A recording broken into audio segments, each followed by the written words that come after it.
Hello, friends. I'm Chris. I'm from Transformation Nation Yoga and Wellness, and I wanted to do a mini workshop on how to make your own sprouts. So you can sprout. I have a preference for alfalfa, but you can sprout from basically any kind of seed that you want. So say if you went to Whole Foods and you bought this little pine container of sprouts, you're probably going to pay $5 or $6, and yet you can fill a mason jar with these healthy, beautiful, delicious, and nutritious sprouts at a fraction of the cost, and it takes just a matter of seconds, 30 or 45 seconds a day for about a week. So easy peasy lemon squeezy. I am going to break this down and make it probably more step by step than what is strictly necessary for you. But in part, if you've not done this before, I'd like you to be able to see one, the miracle of taking the biome of this plant in creating this living organism that then we bring in and we can borrow its life force, assimilate its parts into our parts. So let me start out with what you're going to need for this. So like this is a fancier setup than you need to have. A mason jar. You can use another kind of jar too.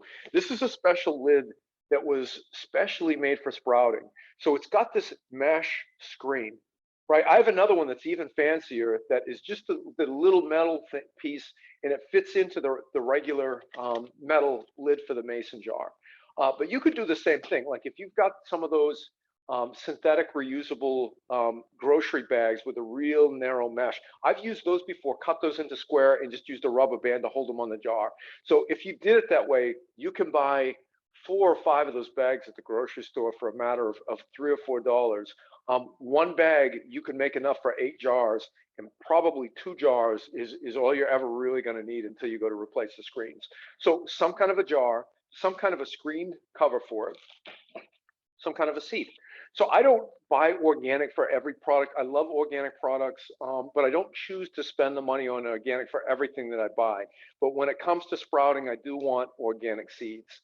So these are organic alfalfa seeds. I got them from Amazon, but these are from toddseeds.com, and you can buy them direct from Todd Seeds as well.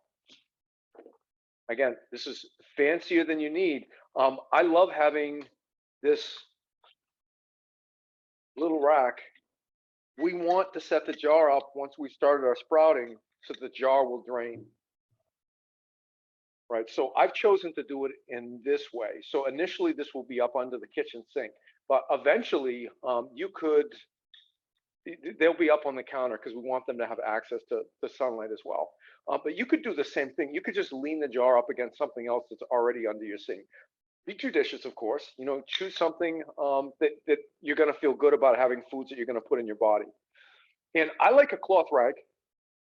This is a rag that I use for kitchen cleaning anyway. So this is fresh out of the washer. I'll put it under the sink, under the jar, so the little bit of residual water that drains off of that, that's able to be caught by that rag and it doesn't create a mess under the sink.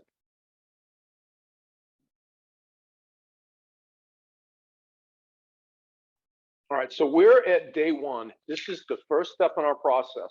So I don't typically measure the seeds. That's a little fancier than I feel like I need to do. And I often go overboard and have more seeds than I actually need. And it's going to make more sprouts than I can eat at a time. So you could start out, say, with 2 to 3 tablespoons of seeds. And I'm going to tell you just from eyeballing it, 2 is probably enough. Because I tend to get greedy here sometimes, I'm going to put another half. So 2.5 tablespoons of seeds. And then I'm going to go just to the kitchen sink. I'm just going to use tap water, and I'm going to fill about the halfway mark on this jar with tap water. And I prefer cold tap water.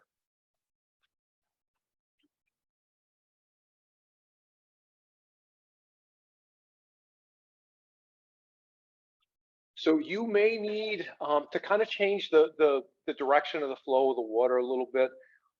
What we want, ideally, some of the seeds will float up toward the top. They'll also be able to absorb some water so they can start to germinate and sprout. But the process may be a little bit easier if you just make sure every seed gets contact with some water. And then put the lid on the jar. And for now, we're just going to put this up under the kitchen sink overnight. So right now it's late morning here. I'm going to take these out from under the sink between 6 and 7 o'clock tomorrow morning, and I'll give them a good rinsing. I'll join you again for that.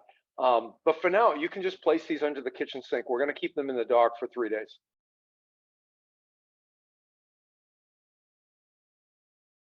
All right, friends, this is day 2 of sprouting alfalfa seeds.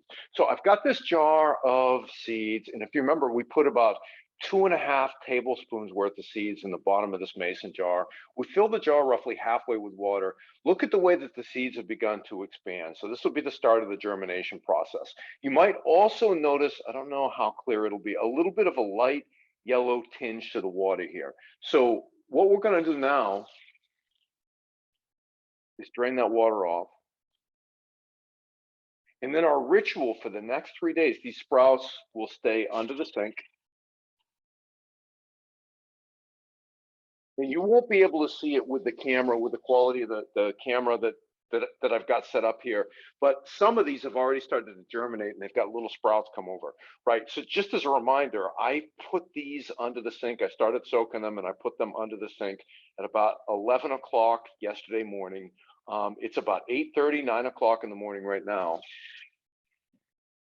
So we drained off the water. Notice the yellow color on that water as well. And then we gave them a good rinse.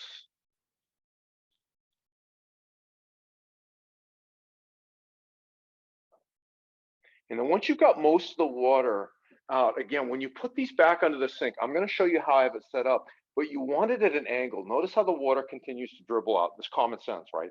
Well, what we don't want is the seeds to hold on to that and begin to rot. And we also don't want the wood under your sink to rot. So you can put a tray, a plate, or even like a towel. So I'm going to show you what the under the sink area looks like where I'm keeping them for now. So I'm not going to take you play by play through the next 3 days because it's really not going to look that different. But so day 1, we soak. Day 2, day 3, day 4, we rinse the seeds off. We drain the water out and then we put them back under the sink. And that all has to happen before we put them out into the sun. But let me show you what the setup under the sink looks like. It's nothing all that special, friends, but that's what I want you to know from this is it doesn't have to be that special. All right, friends, this is the setup. It looks like underneath of every other kitchen sink I've ever seen. I've just cleared a space so there's no chemicals or anything that are touching the jar. The jar we've got that towel that's going to catch any dripping, any residual water that drips out of this. And these will stay in the darkness through the end of day 4. So this is day 2. Day 3, day 4 will look exactly like the process we did today. We rinse the seeds off, we drain them again, and then we store them right here.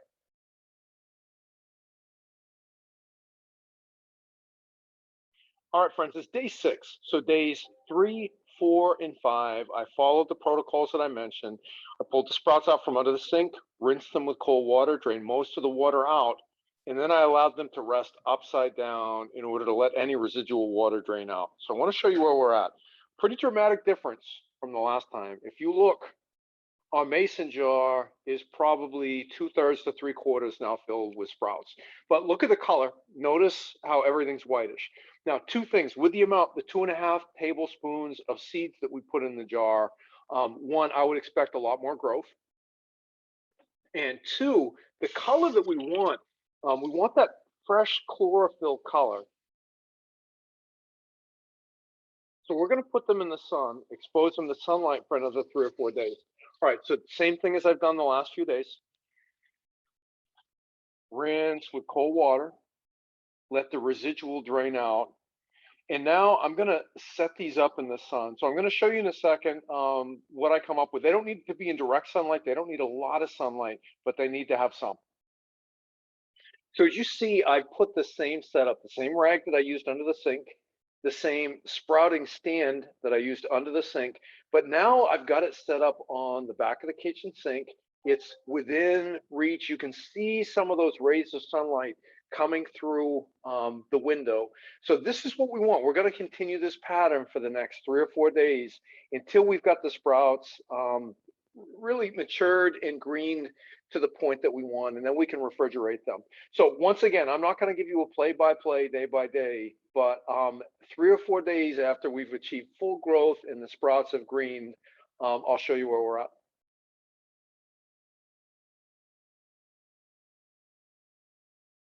Hello, friends. It is day 8. So if you'll remember, after day 4, we took the sprouts out under the counter, and so they've sat out in the sunlight for a total of 4 days. Now, we could leave them on the counter longer, but I'm really satisfied with the amount of growth that we have. So I'm going to just take a moment to change the angle, and I'll show you what I'm looking at here. So how do you know when your alfalfa sprouts have had enough sunlight and they're ready to go in the refrigerator? Once we take them out of the sun, we put them in the refrigerator. They're probably not going to green up anymore at all, and they're not going to grow anymore. Well, for me, what I'm looking for, if you remember the last time we looked at these on day 4, the sprouts were all white, right? They were really pale, like albino alfalfa sprouts. And there was a pretty dramatic space in this section of the jar. Probably a third of the jar was full. Well, the jar right now is densely packed with alfalfa sprouts, and they've got this beautiful green hue and color to them. So for me, I'm really satisfied with where we are. Now, if you'll remember, when we started this process, I put in 2.5 tablespoons of alfalfa seeds, and I disclosed to you at that time that I often get greedy, right? So you can probably see right now, 2 tablespoons would have been plenty. So these are densely packed. So it doesn't hurt anything. They'll still grow, they'll still germinate, they'll still turn green, but I'm going to have to use a fork. The first probably 5 or 10 servings of these alfalfa sprouts that I take out of here. So this is it, friends. It's a simple process. Um, I started with this idea. If you were to buy alfalfa sprouts at Whole Foods markets, at Sprouts or whatever your neighborhood grocery store is, for like a pint container of Sprouts, you're probably looking at $4 to $6, right? This, if you look at what I paid for seeds, that big bag of organic seeds, I think I paid $10 or $15 for. 2 tablespoons would have filled that jar up really nicely. These are great on salads. They're great on breakfast tacos. They're great on about anything. Sometimes, like if I roast root vegetables in the morning, I'll put some healthy fats, some baba ganoush, and half or a whole avocado on it. Top it all off with sprouts. They're great in smoothies. You can use these in so many ways, right? So I think this is my theory. You can prove me wrong, but I think everyone has room, time, and space for kitchen gardening. It takes just a little bit of space. It doesn't ask a lot for us. It takes just a little bit of time every day.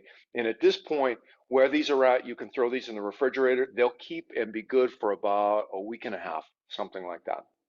So hope this is helpful, friends. Again, I'm Chris. I'm from Transformation Nation Yoga and Wellness, and this was our kitchen gardening instructional video on alfalfa sprouts. I wanted to take a few minutes to tell you about our 12-month Ayurvedic health coaching program, Next Level Human. So this is a program for people that like I think anyone who doesn't have habits that are fully automated and really working for them could benefit.